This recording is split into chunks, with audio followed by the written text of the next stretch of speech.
Hey, good morning, River Rocks Church.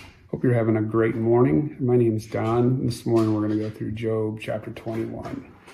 Job chapter 21 is Job responding to his friends and the accusations that they're making. They're basically implying that his suffering and all the things that he's going through are caused by him being a sinful man or being wicked in some way. And Job's really struggling, because he knows that he's a righteous man. He doesn't understand why all this is going on. He doesn't know that Satan is the one that's actually inflicting all this on him and that God's given approval for it. So he may have even believed that the same way his friends did, that he may have thought that, wickedness would incur punishment and living a righteous life would result in prosperity and wealth. So he's starting to change his mind probably about that.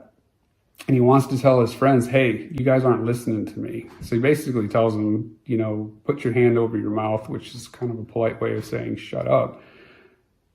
And don't talk, listen to what I have to say, and look at what I'm going through.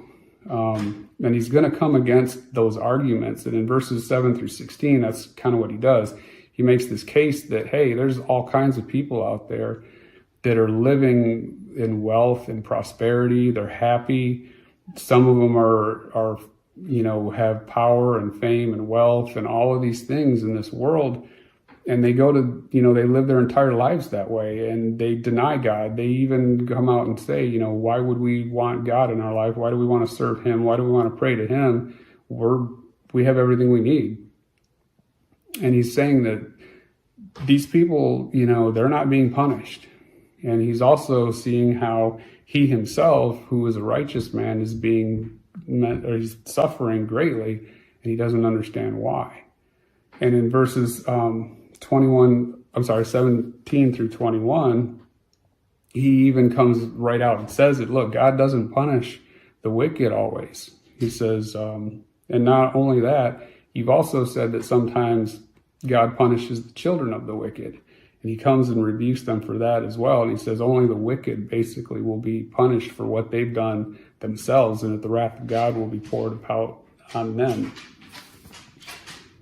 So because he's struggling, though, even though he's going through this, and he's even accused God himself of being the one to inflict this on him, he still rightly acknowledges that God is sovereign. He still rightly acknowledges God's place.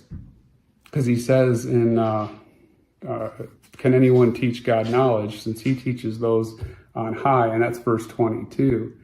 And he goes on to say that some people live full, healthy lives, die in full strength and happiness and wealth, and others die bitter and lonely. But that's not God's fault, is kind of what he's saying here. He said, he's still believing that in the end, that God is going to bring judgment upon all people. It may not happen in this world, in this life right now, but in the end, everyone's going to stand in front of God, and he knows this. In fact, back in chapter 19, he even said that he was waiting, and he knew his Redeemer was going to come in the end, and he's referring to Jesus. I don't know if he knew that would be Jesus as we know him today, but he knew in the end that the Redeemer was going to come and that we would all stand before him. And if we lived a righteous life, we would be vindicated. So he's trying to tell his friends basically, look, you guys have all this wrong and you need to stop. So basically I see two great things that we can learn from this chapter. And the first thing is it's a warning about judging others, and we can all take this to heart. Now, are we to call out sin and to warn others who are in sin, to turn? Yeah, we are. We're commanded to, walk alongside our brothers and sisters and correct each other when we need to.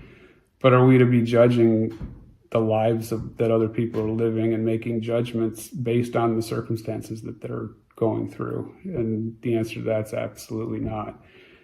And that's the warning that we see in Matthew chapter 7, verse 1 through 5, where it says, judge not lest you be judged. So we're not to judge the lives of other people, and otherwise we're going to be judged in the same way that we do that. And this is what Job's friends are doing to him. They're looking at him suffering and they're saying, oh, you must have did something wrong to deserve all of this. And that's wrong. And that's kind of putting yourself in God's place, because only God can be the rightful judge.